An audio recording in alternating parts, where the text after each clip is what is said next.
घर वालों के शादी के प्रेशर से बचने के लिए मैंने ऑनलाइन 9.9 यूएन देकर एक लड़की को हायर किया और फेक शादी करने की तैयारी की। लेकिन किसे पता था कि जब हम मैरिज रजिस्ट्रेशन ऑफिस में रजिस्ट्रेशन कराने पहुंचे तो स्टाफ ने मुझे गौर तिरस्कार से देखते हुए कहा, तुम तो पहले से शादीशुदा हो, फिर रजिस्ट्रेशन कराने क्यों आए हो? क्या तुम्हें बिगमी क्राइम के बारे में नहीं पता? मैरिज रजिस्ट्रेशन ऑफिस से बाहर निकलने के बाद मैंने हाथ में प्रिंट हुआ मैरिज सर्टिफिकेट देखा और पूरी तरह स्टन्ड रह गया। मेरे पास खड़ी लड़की ने भी अफसोस से कहा, मिस्टर लिन, जब आपकी पहले से शादी हो चुकी है तो फिर मुझे पैसे देकर हायर क्यों किया? इतना कहकर उसने एक ही बात छोड़ी, एडवांस रिफंड नहीं होगा, और तुरंत वहां से भाग गई। मैं वहीं खड़ा रह गया। काफी देर तक मुझे समझ ही नहीं आया, जिसने आज तक किसी लड़की का हाथ तक नहीं पकड़ा उसकी शादी कैसे हो सकती है। मैंने फिर से हाथ में पकड़े प्रिंट को देखा। सर्टिफिकेट की फोटो में आदमी सचमुच मैं ही था। जहां तक उस औरत की बात थी, उसका नाम शेन यूचू था। वह बहुत खूबसूरत थी, लेकिन मैं उसे बिल्कुल नहीं जानता था। मैंने तुरंत फोन निकाला, फोटो खींचकर एक आले प्रोफाइल फोटो वाले कॉन्टैक्ट को भेजी और मैसेज किया, पता करो ये कौन है। सामने से तुरंत रिप्लाई आया, रिसीव्ड। मैंने दिल की उलझन दबाई, अपनी पुरानी इलेक्ट्रिक बाइक उठाई और एक आलीशान विला की तरफ चल पड़ा। जैसे ही बाइक पार्क की, पीछे से नौकरों की बातें सुनाई दी, ये कौन है, कितना हैंडसम है। दूसरा बोला, चुप रहो, बेकार मत बोलो, ये लिन फैमिली का नाजायज बेटा है। इसकी माँ उस समय बड़ा पेट लेकर यहाँ इंसाफ मांगने आई थी। उस बूढ़ी औरत की तो कोई शर्म ही नहीं थी। तरह तरह के बहाने बनाकर लिन फैमिली में रहने की कोशिश करती रही। हाँ, इसे अपनी लिमिट पता थी। ये मिडिल स्कूल से ही बाहर जाकर रहने लगा था। पता नहीं आज किस काम से आया है। मैंने भौहें सिकोड़ ली और ऐसे दिखाया जैसे कुछ सुना ही नहीं। सीधे लिविंग रूम में चला गया। दरवाजे पर खड़ी माँ ल्यूली ने मुझे देखते ही घबरा कर ऊपर खींच लिया। पहले मेरे साथ तुम्हारे बड़े भाई से मिलो। हाँ, मैरिज सर्टिफिकेट ले लिया ना? मैंने धीरे से जवाब दिया, ले लिया। वह बोली, अच्छा है, अपनी आइडेंटिटी हमेशा याद रखना। शी सिंह तुम्हारे बड़े भाई की फियांसे है। इतना बड़ा टॉप लग्जरी फैमिली तुम्हारे जैसे नाजायज बेटे के बस की बात नहीं। सिर्फ तुम्हारा भाई ही उसके लायक है। मेरी आंखों में ठंडक उतर आई। शेन शिन ने यूनिवर्सिटी में 4 साल तक मेरा पीछा किया था, लेकिन ग्रेजुएशन वाले दिन वह मेरे बड़े भाई लिन फैन के साथ चली गई। ल्यूली ने मुझे तुरंत किसी से शादी करने को मजबूर किया ताकि शेन शिन से मेरा रिश्ता हमेशा के लिए खत्म हो जाए। बचपन से लेकर आज तक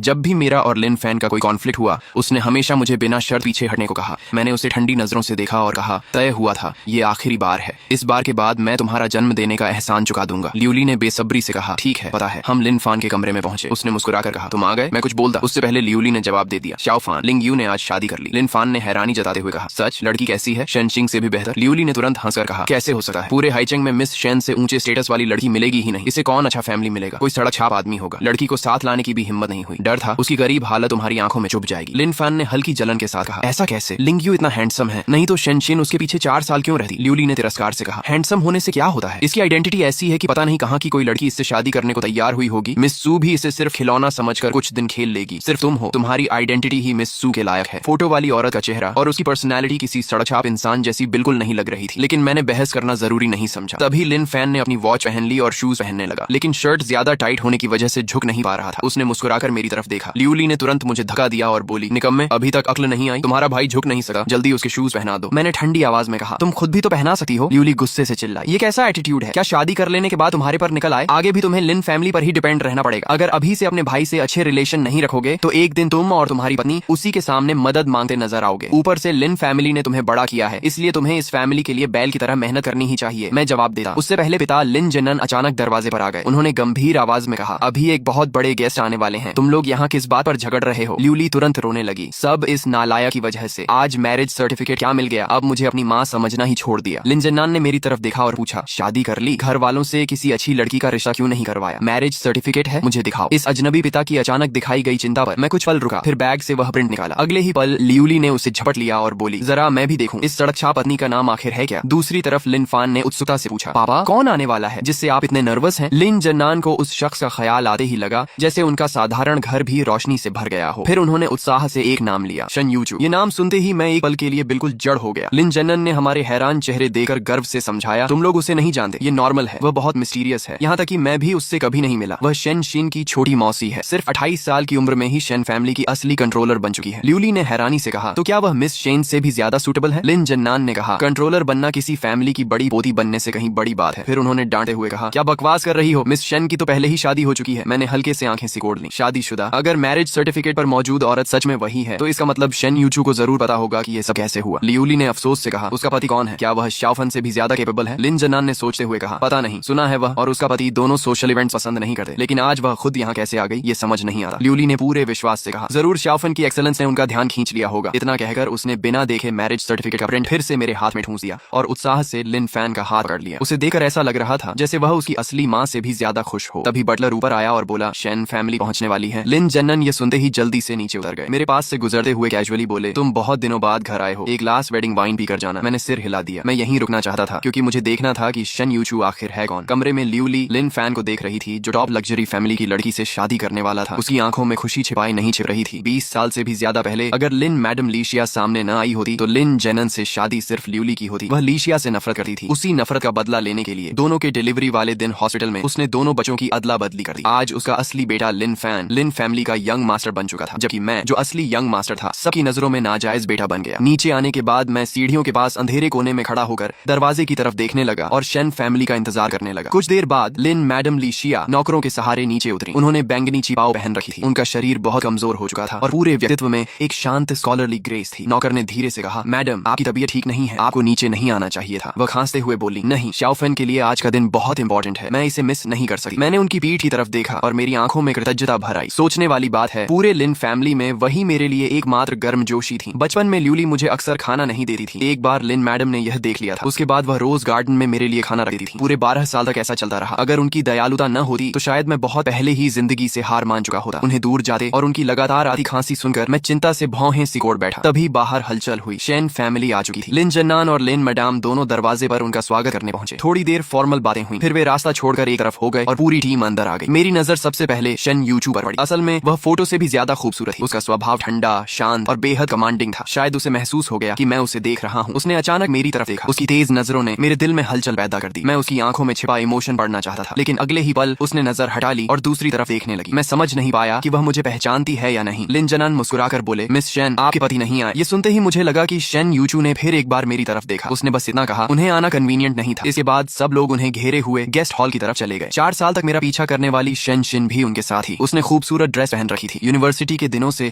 अब वह कहीं ज्यादा मेच्योर लग रही थी। उसने मुझे नहीं देखा। वह बस ध्यान भटकाए हुए लिन फैन से बातें कर रही थी। मैं चुपचाप वहीं खड़ा था कि अचानक ल्यूली ने मेरा हाथ पकड़ लिया और धीमी आवाज में डांटा, लिन यू, तुम अभी तक यहीं क्या कर रहे हो? क्या शेन शिन से तुम्हारा मन अभी तक नहीं भरा? याद रखो, अब वह तुम्हारी भाभी है। मैंने उसका हाथ झटक दिया और हंसते हुए कहा, चिंता मत करो, मुझे थर्ड पर्सन बनने में कोई इंटरेस्ट नहीं है। मिस्टर लिन ने खुद मुझे रुकर वेडिंग वाइन पीने को कहा है। बोर्डिंग स्कूल जाने के बाद से ही मैं लिन जनन को हमेशा मिस्टर लिन कहकर बुलाता था। ल्यूली ने दांत भींचते हुए कहा, वह बस फॉर्मेलिटी निभा रहे थे और तुमने सच मान लिया। लगता है तुम्हें अपनी औकात का बिल्कुल अंदाजा नहीं है। आज जैसे मौके पर मैं भी लिन फैमिली की इज्जत खराब नहीं कर सकती और तुम जैसे नाजायज बेटे को लगता है कि बैंक्वेट में बैठने का हक है। अभी के अभी यहाँ से निकल जाओ। मैंने छिड़कर भौहें सिकोड़ ली। मैं कुछ कहता उससे पहले मेरी नजर शेन यूचू पर पड़ी। वह बालकनी में फोन पर बात करने चली गई थी। मैंने ल्यूली की बात अनसुनी की और उसके पीछे चला गया। जैसे ही मैं उसके पास पहुंचा, उसने फोन काट दिया और बर्फ जैसी ठंडी नजरों से मेरी तरफ देखा। मैं एक पल को रुक गया। उसके खतरनाक लुक का सामना करते हुए मैंने हल्की मुस्कान के साथ कहा, वाइफ? शेन यूचू की नजर और भी ठंडी हो गई। मैं लगातार उसके चेहरे के रिएक्शन को देखता रहा, लेकिन उसने इस संबोधन पर कोई इमोशन नहीं दिखाया। वह मुड़ी और जाने लगी। मैंने जल्दी से आगे बढ़कर उसका रास्ता रोक लिया। तुम मुझे पहचानती नहीं? शेन यूचू ने ऊपर से नीचे तक देखते हुए कहा। रास्ता छोड़िए, क्या मुझे आपको पहचानना चाहिए मिस्टर? मैं शादीशुदा हूँ, प्लीज अपनी मर्यादा में रहिए। मैं पूरी तरह कंफ्यूज हो गया। साफ था कि वह मुझे नहीं पहचानती, लेकिन खुद को शादीशुदा भी कह रही थी। क्या मैरिज रजिस्ट्रेशन ऑफिस ने सचमुच गलत इन्फॉर्मेशन दर्ज कर दी? मैंने पूछा, आपके पति कौन है? उसने फिर वही ठंडा जवाब दिया, इससे आपको कोई मतलब नहीं। मैंने तुरंत वह मैरिज सर्टिफिकेट का प्रिंट उसके सामने कर दिया और कहा, मिस शेन, इस सर्टिफिकेट में जो महिला है, क्या वह आप ही हैं? शेन यूचू की नजर पहले दूल्हे के नाम पर गई, फिर उसने तिरस्कार से कहा, मिस्टर लिन, एक फेक डॉक्यूमेंट बनवाने में ज्यादा पैसे नहीं लगे। अगर फेक बनाना ही था तो थोड़ा प्रोफेशनल तो बनते। इतना कहकर वह वापस हॉल नहीं गई। वह सीधे गार्डन पार करके पार्किंग की तरफ चली गई। मैं उसके पीछे भागा और सब समझाना चाहा, लेकिन 2 बॉडीगार्ड्स ने मुझे रोक लिया। मैंने उसकी जाती हुई पीठ की तरफ जोर से कहा, ये सर्टिफिकेट सच है। अगर यकीन नहीं है तो मैरिज रजिस्ट्रेशन ऑफिस में जाकर चेक कर लीजिए। शेन यूचू कार में बैठी और बिना रुके वहां से चली गई। सिर्फ उसकी पर्सनल असिस्टेंट वहीं रुक गई। मैं वापस हॉल में लौटा तो सामने लिन फैन मिल गया। उसने मुझे अभी अभी शेन यूचू के पीछे जाते हुए देख लिया था। उसके चेहरे पर अजीब सा एक्सप्रेशन था। दूसरी तरफ लिन जन्नन परेशान होकर बोले, मिस शेन अचानक क्यों चली गई? क्या हमारी तरफ से हॉस्पिटैलिटी में कोई कमी रह गई? लिन फैन ने मुट्ठी भींचते हुए धीरे से कहा, मैंने लिन यू को मिस शेन को परेशान करते देखा। वह बहुत गुस्से में चली गई। जाते जाते उन्होंने कहा कि आप अपने घर वालों को कंट्रोल कीजिए। लिन यू की वजह से कहीं शेन फैमिली को ऐसा न लगे कि हमारे फैमिली की अपब्रिंगिंग खराब है। ये सुनते ही लिन जन्नन का चेहरा गुस्से से काला पड़ गया। दूसरी तरफ मैं अपनी पुरानी इलेक्ट्रिक बाइक पर शेन यूचू का पीछा करते करते उसे खो चुका था और इसी बात पर परेशान था कि तभी फोन बज उठा। कॉल उठाते ही दूसरी तरफ से एक लड़की की आवाज आई, बॉस, शेन यूचू की इन्फॉर्मेशन मिल गई। शेन यूचू शेन फैमिली के ओल्ड मास्टर की दूसरी बेटी है। कहा जाता है कि वह बेहद कोल्ड ब्लडेड है, इसलिए बचपन से ही उसे विदेश भेज दिया गया था। सबको लगता था कि शेन फैमिली आखिरकार बड़े बेटे यानी शेन शीन के पिता को मिलेगी, लेकिन किसी ने नहीं सोचा था कि पिछले हफ्ते शेन यूचू अचानक चाइना लौटेगी और पता नहीं कौन से पावरफुल मेथड्स इस्तेमाल करके ओल्ड मास्टर को पोजीशन छोड़ने पर मजबूर कर देगी। अब पूरा शेन ग्रुप उसी के कंट्रोल में है। मैंने भौहें सिकोड़ते हुए कहा, उसका कांटेक्ट नंबर और स्केड्यूल पता करो, उसके बाद मैं खुद उससे मिलूंगा। कॉल खत्म करने के बाद मैंने माथा दबाया। मामला उम्मीद से कहीं ज्यादा कॉम्प्लिकेटेड था। शेन यूचू जैसी आइडेंटिटी वाली औरत से मिलना आसान नहीं था। आज मुझे मजाक में उसे वाइफ नहीं कहना चाहिए था। बेवजह उसे नाराज करके के भेज दिया। मैंने लंबी सांस ली और अपनी टूटी फूटी बाइक फिर से स्टार्ट कर दी। मैं धीरे धीरे अपनी बाइक चलाते हुए घर की तरफ लौटने लगा। शहर के शोर शराबे और चमक दमक वाले सेंटर एरिया को छोड़कर मैं सबर्ब की एक पुरानी बस्ती में पहुंचा। मिडिल स्कूल के समय जब मैं लिन फैमिली का घर छोड़कर निकला था तब मेरे पास ज्यादा पैसे नहीं थे, इसलिए मजबूरी में यहीं एक पुराने मकान में किराए पर रहने लगा। बाद में आदत पड़ गई तो फिर कभी घर बदलने का सोचा ही नहीं। बस एक मोड़ और पार करना था कि अचानक सड़क किनारे से लगभग 80-90 साल की एक बुजुर्ग महिला सामने आ गई। मैंने तुरंत ब्रेक लगाया। थोड़ी सी देर होती तो एक्सीडेंट हो जाता। पहले मुझे लगा शायद किसी ने जानबूझकर सामने आकर रोक लिया है, लेकिन ध्यान से देखा तो वह साफ सुथरे कपड़ों में थी और उनके गले में एक कार्ड लटका था। उस पर कॉन्टैक्ट नंबर लिखा था और नीचे लिखा था, अगर यह बुजुर्ग महिला रास्ता भटक जाए तो कृपया इस नंबर पर कॉन्टैक्ट करें, उचित रिवॉर्ड दिया जाएगा। साफ था कि उन्हें अल्जाइमर्स डिजीज थी। मैंने तुरंत फोन निकाला और कार्ड पर लिखा नंबर डायल करने लगा। तभी अब तक बिल्कुल खोई खोई सी दिख रही बुजुर्ग महिला ने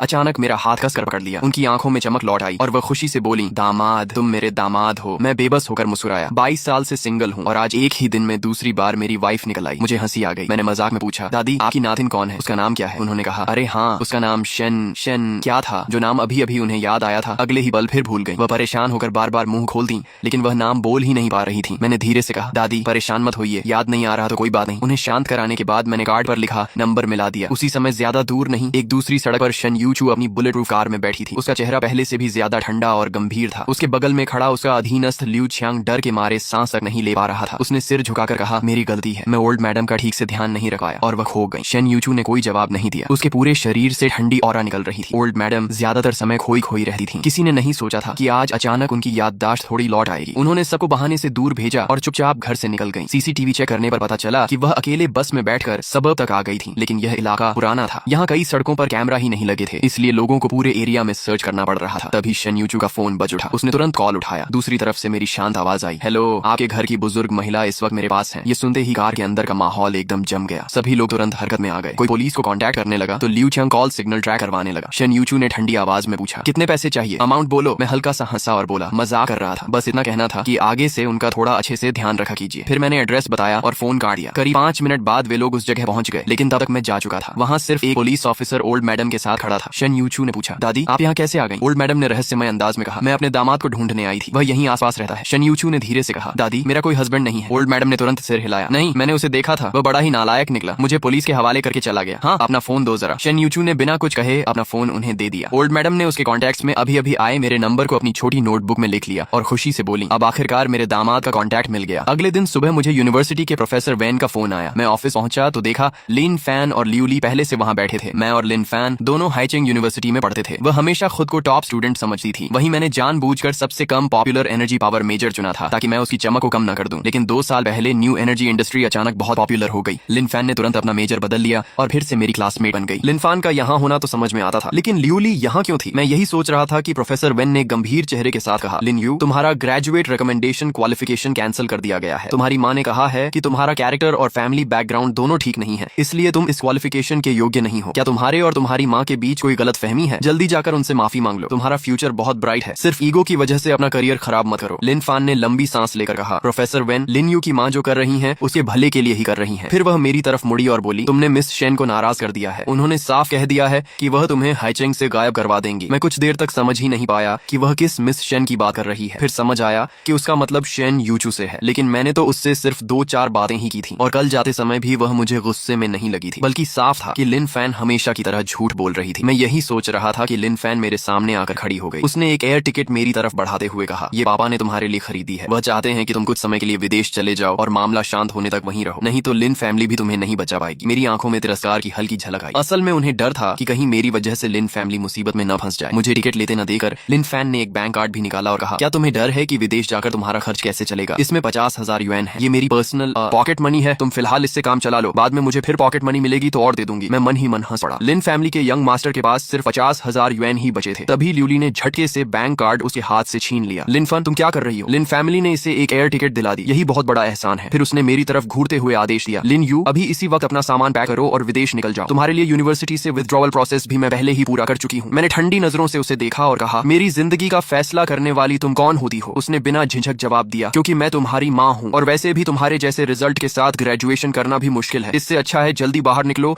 और जॉब करके पैसे कमाओ। प्रोफेसर वेन से रहा नहीं गया। उन्होंने कहा, लिन यू की माँ, आपको गलत फहमी हुई है, स्टूडेंट लिन। लेकिन उनकी बात पूरी होने से पहले ही लिu ली ने बीच में काट दिया। प्रोफेसर, आपको इसकी तरफदारी करने की जरूरत नहीं है। मैं इससे ज्यादा अच्छी तरह जानती हूँ कि ये कैसा इंसान है। ये पोस्ट ग्रेजुएट इसलिए करना चाहता है क्योंकि लिन फैन भी कर रही है। पहले आईने में अपनी शक्ल देख ले, इसकी क्या औकात की लिन फैन की बराबरी करे। प्रोफेसर वैन एक पल के लिए चुप रह गए, फिर हैरानी से लिन फैन की तरफ देकर बोले, लेकिन मुझे याद है तुम्हें ग्रेजुएट रिकमेंडेशन नहीं मिली थी और तुमने पोस्ट ग्रेजुएट एंट्रेंस एग्जाम भी नहीं दिया था। लिन फैन विनम्रता से मुस्कुराई और बोली, मैं स्पेशल एडमिशन रूट से आई हूँ। प्रोफेसर के पूछने पर उसने बनावटी विनम्रता से कहा, डॉक्टर यू ने hydrogen clean fuel technology successfully develop की है और उसका पैटेंट भी लिया है। उन्हें डॉक्टरेट टाइटल मिला है। ये सुनकर मैं अंदर ही अंदर चौंक गया। डॉक्टर यू, मुझे खुद ही नहीं पता था कि मैं लिन फैन को स्पेशल एडमिशन दिला रहा हूँ। सच तो यह था कि लिन फैमिली ने कभी मेरी थोड़ी बहुत मदद की थी। उसी एहसान के बदले मैं कई सालों से डॉक्टर यू नाम से उनकी कंपनी को टेक्निकल सपोर्ट देता आ रहा था। मैंने अपनी पहचान छिपाने के लिए ये झूठ भी फैलाया था कि मुझे किसी ने स्पॉन्सर करके पढ़ाया है, लेकिन लिन फैन आगे झूठ करती रही। मेरी माँ ने उस समय डॉक्टर यू की पढ़ाई में मदद की थी, इसलिए पढ़ाई पूरी होने के बाद डॉक्टर यू खुद हमारे घर आए और बोले कि मेरी माँ उनकी लाइफ सेवर है। तभी से वह हमारी कंपनी को लगातार टेक्नोलॉजी सपोर्ट दे रहे हैं। मुझे पूरा भरोसा है कि वह मेरी किसी भी रिक्वेस्ट को मना नहीं करेंगे। प्रोफेसर वेन ने उसकी बात पर विश्वास कर लिया और पूछा, तो डॉक्टर यू इस समय कहाँ काम कर रहे हैं? लिन फैन बोली, डीन जल्द ही डॉक्टर यू को हमारी यूनिवर्सिटी में टीचिंग के लिए इनवाइट करने वाले हैं। प्रोफेसर वेन बेहद खुश हो गए। उन्होंने मेरी तरफ देखकर कहा, लिन यू, तुम्हारा रिसर्च डायरेक्शन भी डॉक्टर यू जैसा ही है। जब वह आएंगे तो मैं तुम्हारी उनसे पहचान करवा दूंगा। अगर डॉक्टर यू तुम्हारे लिए रिकमेंडेशन दे दें तो शायद तुम्हारी ग्रेजुएट रिकमेंडेशन फिर से मिल सकती है। लिन फैन ने चिंता दिखाने का नाटक करते हुए कहा, प्रोफेसर वेन, क्या ऐसा करना ठीक रहेगा? शेन फैमिली तो हाईचेंग की सबसे अमीर फैमिली है। हर साल हमारी यूनिवर्सिटी को बहुत बड़ा रिसर्च फंड देती है। अभी डॉक्टर यू की वैल्यू बहुत ज्यादा है। अगर डॉक्टर यू सच में बोल देंगे तो यूनिवर्सिटी शायद उन्हीं की बात मानेगी। फिर उसने आह भरते हुए कहा, लेकिन डॉक्टर यू मेरी माँ की इज्जत करते हैं। अगर मैं उनसे कहूँ तो वह पूरी कोशिश करेंगे। लेकिन लिन यू तो मेरे पिता का नाजायज बेटा है और मेरी माँ के ऑपोजिट साइड पर है। लिन यू, चाहो तो मैं तुम्हारे लिए डॉक्टर यू से बात कर सकती हूँ। मैंने हल्की हंसी के साथ मना कर दिया। इस समय लिन फैन मुझे किसी सर्कस के जोकर से ज्यादा नहीं लग रही थी। मैंने प्रोफेसर वेन से कहा, प्रोफेसर, आप जानते हैं कि मुझे ग्रेजुएट रिकमेंडेशन में कभी खास इंटरेस्ट नहीं था। ल्यूली ने होंठ सिकोड़ते हुए कहा, बेकार कोशिश मत करो। मिस शेन को नाराज करके भी हाईचेंग में जॉब मिलने का सपना देख रहे हो? सपना ही देखते रहना। मैंने शांत स्वर में कहा, मुझे नहीं लगता कि हाईचेंग में कोई इतना ताकतवर है कि पूरे शहर को कंट्रोल कर सके। प्रोफेसर वेन गुस्से में बोले, अगर कहीं जॉब नहीं मिले तो मेरे पास आ जाना, मेरे असिस्टेंट बन जाना। उनकी बात सुनकर मेरे दिल में गर्मजोशी भर गई। मैंने कहा, प्रोफेसर, मेरे और मिस शेन के बीच सिर्फ एक छोटी सी गलतफहमी है, क्लियर हो जाएगी। आपको मेरी चिंता करने की जरूरत नहीं है। यह देखकर लिन फैन ने मुठियां भींच ली और ताने भरे अंदाज में बोली, लिन यू, क्या तुम फिर से मिस शेन के पीछे जाने वाले हो? उनकी शादी हो चुकी है। तुम्हारा ऐसा करना बिल्कुल ठीक नहीं है। उसकी बात सुनते ही ल्यूली का गुस्सा फट पड़ा। अगले ही पल उसने सबके सामने मेरे चेहरे पर जोरदार थप्पड़ मार दिया। मैं अविश्वास से उसे देखता रह गया। मुझे उम्मीद नहीं थी कि वह प्रोफेसर वेन के सामने भी हाथ उठा देगी, लेकिन उसे जरा भी शर्म नहीं आई। उसने उंगली मेरी तरफ तान कर कहा, लगता है इतने साल बाहर रहकर तुम घर के रूल्स भूल गए हो। अभी अपने बड़े भाई से माफी मांगो और प्रॉमिस करो कि आगे कभी शेन फैमिली के किसी मेंबर से मिलने की कोशिश नहीं करोगे। मेरी आंखों की सारी गर्माहट खत्म हो गई, सिर्फ ठंडी नफरत बची। जिस दिन मैंने कहा था कि यह आखिरी बार है, उसने उस बात को बिल्कुल भी सीरियस नहीं लिया। वह आज भी मुझे वही दब्बू बच्चा समझ रही थी जो बचपन में उसके सामने सिर झुकाकर रहता था, गालियां सुनता था, मार खाता था, लेकिन कभी जवाब नहीं देता था। बाद में जब मैं घर छोड़कर यूनिवर्सिटी आया और फिर उससे मिला तो मेरी हालत पहले जैसी गरीब जरूर थी, लेकिन अब मैं उसके सामने सिर उठाकर खड़ा होता था। शायद उसने सोचा कि इतने साल मार न खाने से मैं अपनी औकात भूल गया हूँ। वह अब भी यही सोच रही थी कि आज मुझे फिर से सबक सिखाएगी, लेकिन तभी मैं धीरे धीरे उसके सामने जाकर खड़ा हो गया। उसने होंठों पर मुस्कान ला ली। उसे लगा मैं माफी मांगने आया हूँ। अगले ही पल मैंने मुट्ठी उठाई और पूरी ताकत से उसके चेहरे पर घूंसा मार दिया। लिन फैन की आंखों के आगे अंधेरा छा गया। वह लड़खड़ा कर रह गई। ल्यूली गुस्से से चिल्लाती हुई मेरी तरफ दौड़ी, लिन यू, तुमने उसे मारने की हिम्मत कैसे की? मैंने धीरे से उसकी तरफ सिर घुमाया। मेरे पूरे शरीर से खतरनाक ऑरा निकल रही थी। मेरा चेहरा देखकर ल्यूली वहीं जम गई। डरते हुए बोली, क्या क्या करने वाले हो? एहसान फरामोश, मैं तुम्हारी माँ हूँ, क्या मुझ पर भी हाथ उठाओगे? मैंने बर्फ जैसी ठंडी आवाज में एक एक शब्द बोलते हुए कहा, जब माँ होने का फर्ज निभाया ही नहीं तो बेटे से भी फर्ज निभाने की उम्मीद मत रखना। आज के बाद मेरी जिंदगी में दखल देने की कोशिश मत करना। अगर आगे भी तुमने मेरे खिलाफ कुछ किया तो उसका कई गुना हिसाब मैं लिन फैन से लूंगा। इतना कहकर मैंने प्रोफेसर वेन की तरफ मुड़कर गहरा झुककर प्रणाम किया। पिछले 4 सालों में उन्होंने जो मेरा साथ दिया उसके लिए दिल से धन्यवाद कहा और बताया कि मेरा काम खत्म होते ही मैं वापस यूनिवर्सिटी लौट आऊंगा। इतना कहकर मैं बिना पीछे देखे वहां से निकल गया। जब तक मेरा साया भी ऑफिस से गायब नहीं हो गया तब तक ल्यूली वहीं शब्द खड़ी रही। मैं अभी यूनिवर्सिटी गेट से बाहर निकला ही था कि जीवे का फोन आ गया। उसने कहा, बॉस, सब पता चल गया। अब समझ आया कि शेन यूचू बाहर सबको क्यों कहती है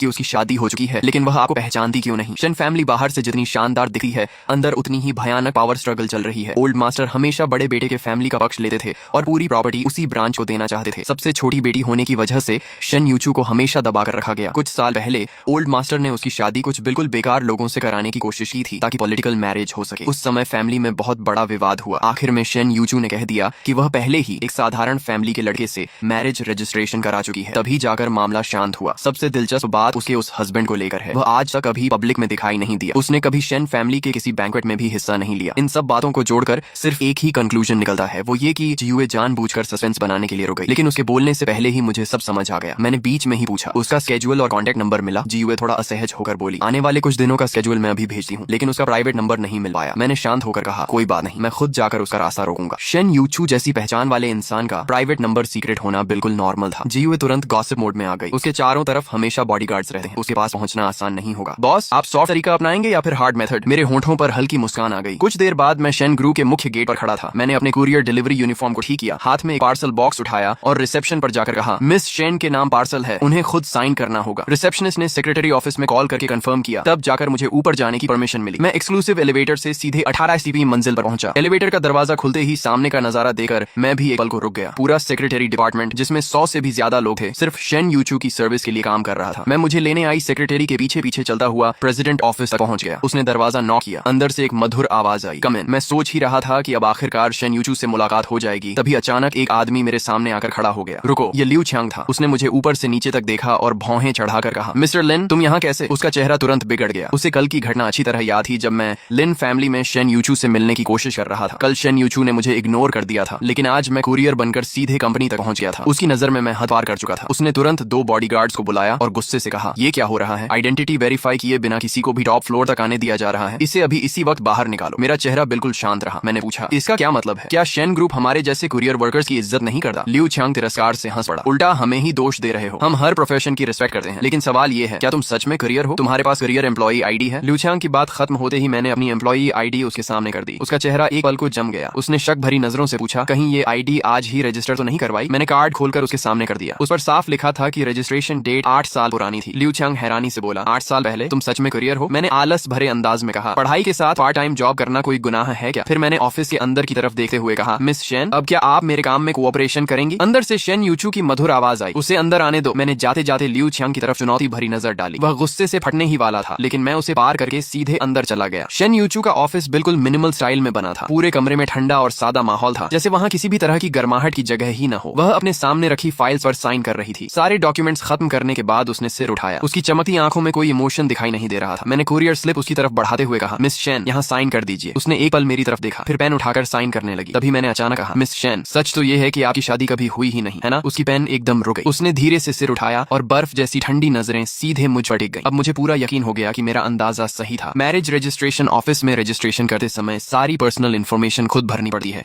वहाँ गलती होने की संभावना नहीं होती। दूसरी तरफ शेन यूचू दुनिया के सामने खुद को मैरिड बताती थी, लेकिन मुझे बिल्कुल नहीं पहचानती थी। जीयूए की इन्वेस्टिगेशन के बाद सिर्फ एक ही सच बचता था। घर वालों के मैरिज प्रेशर से बचने के लिए उसने दुनिया के सामने एक फेक हस्बैंड बना रखा था। वह कभी मैरिज रजिस्ट्रेशन ऑफिस गई ही नहीं थी, इसलिए उसे यह पता ही नहीं था कि ऑफिशियल रिकॉर्ड्स में हमारी शादी रजिस्टर हो चुकी है। मैंने गंभीरता से कहा, मिस शेन, मुझे पता है मेरी बात सुनने में बहुत स्ट्रेंज लगेगी, लेकिन हमारी सच में शादी हो चुकी है। शेन यूचू धीरे धीरे अपनी चेयर पर सीधी बैठ गई। उसके चेहरे पर हल्की नफरत दिखाई दी। उसने कहा, मिस्टर लिन, बेकार की कोशिश मत कीजिए। मान भी लें कि मेरी शादी नहीं हुई, तब भी मैं आपसे शादी करके शेनशिन से बदला लेने जैसी घटिया हरकत कभी नहीं करूंगी। मैं हल्का सा मुस्कुराया। साफ था कि उसे मेरे और शेनशिन के पुराने रिश्ते के बारे में पता था। वह यही समझ रही थी कि मैं उससे शादी की बात सिर्फ बदला लेने के लिए कर रहा हूँ, इसलिए वह मेरी किसी बात पर विश्वास नहीं कर रही थी। मैंने जल्दी से कहा, मैं यहाँ शेनशिन की वजह से नहीं आया हूँ, मैं तो आपसे डिवोर्स लेने आया हूँ। मुझे आप लोगों के रिलेशनशिप ड्रामा में बिल्कुल इंटरेस्ट नहीं है। मेरी बात पूरी होने से पहले ही शेन यूचू ने मुझे रोक दिया। उसने जल्दी जल्दी कुरियर स्लिप पर साइन किए, पेपर मेरी तरफ बढ़ाया और ठंडे स्वर में कहा, आगे से मुझे परेशान मत करना, नहीं तो अंजाम अच्छा नहीं होगा। उसकी बात सुनकर मुझे भी गुस्सा आ गया। मैंने कहा, आप पहले ही मेरे साथ अच्छा बिहेवियर कहाँ कर रही हैं? आपने तो पूरे हाइचिंग में ये बात फैला दी कि मुझे शहर से गायब करवा देंगी। शेन यूचू ने भौहें सिकोड़ते हुए कहा, मैंने ऐसा कब? लेकिन उसकी बात पूरी भी नहीं हुई थी कि उसका फोन बज उठा। ये उसकी दादी के लिए रखा गया स्पेशल रिंगटोन था। उसने तुरंत कॉल उठाया। दूसरी तरफ केयर टेकर की घबराई हुई आवाज आई, मिस शेन, ओल्ड मैडम फिर से गायब हो गई हैं। शेन यूचू बिना एक पल गंवाए जल्दी से बाहर निकल गई। मैं भी उसके पीछे जाकर सारी बात साफ करना चाहता था, लेकिन एक बार फिर लियू छियांग ने मुझे रोक लिया। उसने कहा, मिस्टर लिन, मेरी सलाह मानिए, अब यहीं रुक जाइए। आखिर मुझे शेन ग्रुप से बाहर भेज दिया गया। जब मैं अपने किराए के घर के दरवाजे तक पहुंचा, तभी अचानक मुझे पीछे कुछ हलचल महसूस हुई। मैंने मुड़कर देखा तो वही बुजुर्ग दादी चुके चुके मेरा पीछा कर रही थी। मैं बेबस होकर मुस्कुराया। मैं कुछ कहता उससे पहले उन्होंने मेरा हाथ पकड़ लिया और बोली, दामाद, इस बार मुझे छोड़कर मत भागना। घर के अंदर वह डाइनिंग टेबल के पास बैठ गई और लगातार 3 ग्लास पानी पी गई। मैंने गंभीर होकर कहा, दादी, मैं सच में आपका दामाद नहीं हूँ। उन्होंने जिद से कहा, तुम हो। फिर उन्होंने एक और ग्लास पानी एक ही सांस में खत्म कर दिया। मुझे समझ आ गया कि उन्हें समझाना बेकार है। मैंने फोन निकाला और पिछली बार वाला नंबर फिर से डायल कर दिया। सिर्फ एक रिंग हुई और सामने से तुरंत कॉल उठ गया। हेलो। दूसरी तरफ से एक महिला की आवाज आई जो मुझे कुछ जानी पहचानी सी लगी। मैं कुछ बोलता उससे पहले दादी ने झटके से फोन मेरे हाथ से छीन लिया। उसी समय शेन यूचू अपनी पूरी टीम के साथ आसपास उन्हें ढूंढ रही थी। बाहर से वह शांत दिखाई दे रही थी, लेकिन अंदर ही अंदर बहुत परेशान थी। उसकी दादी को सिर्फ अल्जाइमर्स डिजीज ही नहीं थी, वह 87 साल की थी और उनके शरीर के लगभग सभी ऑर्गन्स कमजोर पड़ चुके थे। किसी भी समय उनकी जान को खतरा हो सकता था। फोन बजते ही उसने तुरंत तुरंत कॉल उठाया। अगले ही पल उसे दूसरी तरफ से अपनी दादी की जोरदार आवाज सुनाई दी। अरे बदमाश लड़की, मुझे लेने मत आना, मैं अपने दामाद के साथ हूँ। नंबर वही था जो पिछली बार मेरे फोन का था, इसलिए शेन यूचू तुरंत समझ गई कि दादी फिर से मेरे साथ हैं। उसने गहरी सांस लेकर पूछा, दादी आप कहाँ हैं? दादी ने तुरंत जवाब दिया, नहीं बताऊंगी। शेन यूचू ने कहा, आप नहीं बताएंगी तो भी मैं आपको ढूंढ लूंगी। दादी ने जिद में कहा, मुझे ढूंढने की कोशिश भी मत करना और किसी को मेरे पीछे मत भेजना। शेन यूचू ने सिर पकड़ लिया। उसने फोन का माइक ढककर पास खड़े चीफ डॉक्टर से धीरे से पूछा, क्या हम उन्हें फोर्स करके वापस ला सकते हैं? डॉक्टर ने सिर हिलाते हुए कहा, ओल्ड मैडम को इस समय किसी भी तरह का शॉक नहीं देना चाहिए, बेहतर होगा उनकी बात मान ली जाए। वैसे पिछली बार वाला लड़का भी कोई बुरा इंसान नहीं लगा। शेन यूचू ने बेबसी से लंबी सांस ली, फिर फोन पर प्यार से कहा, दादी कम से कम आपकी दवा तो पहुंचानी पड़ेगी। दादी ने तुरंत जवाब दिया, दवा की जरूरत नहीं, मेरे पास सब है, तुम चिंता मत करो, मैं अपने दामाद को साथ लेकर ही घर लौटूंगी। इतना कहकर उन्होंने बिना कुछ और सुने फोन काट दिया और मुस्कुराते हुए फोन वापस मेरी तरफ बढ़ा दिया। चेहरे पर गर्व भरी मुस्कान के साथ दादी बोली, दामाद काम हो गया। मैं पूरी तरह कंफ्यूज होकर उन्हें देखने लगा। ये कैसे बेफिक्र घर वाले हैं, उन्होंने एक अजनबी के भरोसे अपनी बुजुर्ग माँ को छोड़ दिया। मैं फिर से फोन करने ही वाला था कि वी चैट पर नोटिफिकेशन आई। किसी ने फोन नंबर के जरिए फ्रेंड रिक्वेस्ट भेजी थी। मैसेज में लिखा था, मैं दादी की नातिन हूँ। मैंने रिक्वेस्ट एक्सेप्ट कर ली। सामने से तुरंत मैसेज आया, कृपया कुछ दिन मेरी दादी का ध्यान रख लीजिए, उनकी तबीयत अभी ठीक नहीं है, उन्हें किसी भी तरह का शौक नहीं लगना चाहिए। मैं हल्का सा हंसा और फोन पर ठंडे अंदाज में रिप्लाई टाइप करने लगा, कन्वीनियंट नहीं है, ये कोई चैरिटी होम नहीं है। लेकिन मैसेज पूरा भी नहीं लिखा था कि किचन से आवाज आई। मैं जल्दी से वहां गया तो देखा दादी अंडा उबाल रही थी। मैंने सहज होकर कहा, अगर भूख लगी है तो सिर्फ उबला अंडा खाना ठीक नहीं। दादी के झुर्रियों भरे चेहरे पर ममता भरी मुस्कान आ गई। उन्होंने कहा, दामाद ये खाने के लिए नहीं है, चेहरे पर अंडा लगाने से सूजन उतर जाती है। मैं एक पल के लिए चुप रह गया। शायद मुझे खुद भी एहसास नहीं था कि आज अपनी सगी माँ से थप्पड़ खाने के बाद मैं ऊपर से चाहे जितना सामान्य दिख रहा था, लेकिन अंदर से पूरी तरह ठंडा पड़ चुका था। ऐसा लग रहा था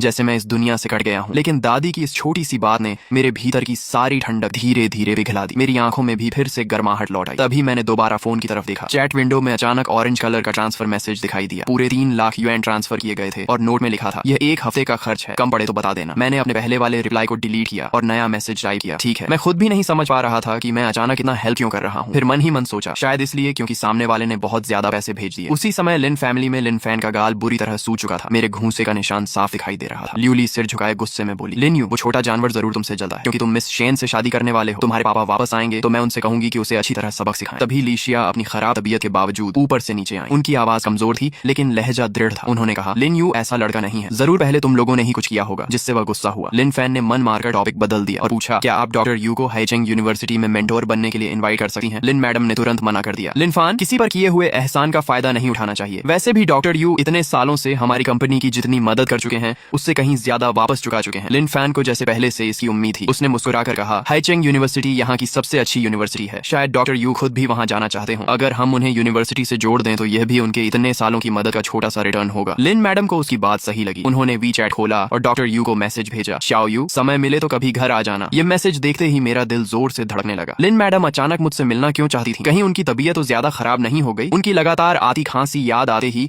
मैं घबरा गया और तुरंत बाहर निकलने लगा। मैंने जल्दी से रिप्लाई किया, मेरे पास समय है, मैं अभी आ जाता हूँ। लेकिन जैसे ही मैं निकलने वाला था उनका अगला मैसेज आ गया, अभी नहीं, शनिवार को तुम्हें ऑफिस नहीं जाना, बस तुम्हें खाना खिलाना चाहती हूँ। तब जाकर मुझे एहसास हुआ कि मैं चिंता में जरूरत से ज्यादा घबरा गया था। 10 साल पहले लिन फैमिली से निकाले जाने का दृश्य याद आया तो मेरे होंठों पर कड़वी मुस्कान आ गई। इतने साल बीत गए, अब शायद मिलने का समय आ ही गया था। मैंने रिप्लाई किया, डिनर तो मुझे आपको खिलाना चाहिए, शनिवार शाम 6 बजे मिलते हैं। साथ ही मैंने रेस्टोरेंट की लोकेशन भी भेज दी। लिन मैडम के साथ चैट बंद करने के बाद देखा कि शेन यूचू के कई मैसेजेस आए हुए थे। उनमें सिर्फ दादी का ध्यान रखने की इंस्ट्रक्शंस थी। ये देखकर मैं चुपके से दादी के पास गया और उनका एक छोटा सा वीडियो बनाकर शेन यूचू को भेज दिया। दूसरी तरफ सड़क किनारे 2 लो प्रोफाइल लग्जरी वैन्स खड़ी थी। शेन यूचू उनमें से एक में सोफा पर बैठकर लैपटॉप पर ऑफिस वर्क कर रही थी। तभी वी चैट नोटिफिकेशन आई। उसने फोन उठाकर वीडियो देखा। पहली बार उसके हमेशा बर्फ जैसे शांत चेहरे पर हल्की सी हैरानी दिखाई दी। फैमिली डॉक्टर ने तुरंत पूछा, क्या ओल्ड मैडम को कुछ हो गया? शेन यूचू ने बिना कुछ कहे वीडियो उन्हें दिखा दिया। उसमें दादी फूलों वाली बेडशीट पर गहरी नींद में सो रही थी। अभी रात के सिर्फ 9 बजे थे, जबकि सामान्य दिनों में अगर वह रात 1 बजे से पहले सो जाती तो वही बड़ी बात होती थी। फैमिली डॉक्टर अवाक रह गया। उसने कहा, ओल्ड मैडम इस लड़के के साथ सचमुच अलग तरह का व्यवहार करती है। अगर यह हमेशा इनके साथ रहे तो उनकी तबीयत जरूर बेहतर हो सकती है। शेन यूचू की आंखें थोड़ी गहरी हो गईं। साफ था कि वह मन ही मन कुछ सोच रही थी। अगले दिन सुबह मुझे शेन यूचू का मैसेज मिला। लगातार बात करते करते उसे ऐसा महसूस होने लगा था जैसे वह किसी पुराने दोस्त से बात कर रही हो। उसने पूछा, क्या मैं आज शाम दादी से मिलने आ सकती हूँ? मैंने तुरंत रिप्लाई किया, बिल्कुल, कभी भी। फिर मैंने उसे अपना पूरा एड्रेस भेज दिया। उसी समय मैं घर के बाहर आराम से खड़ा उसका इंतजार कर रहा था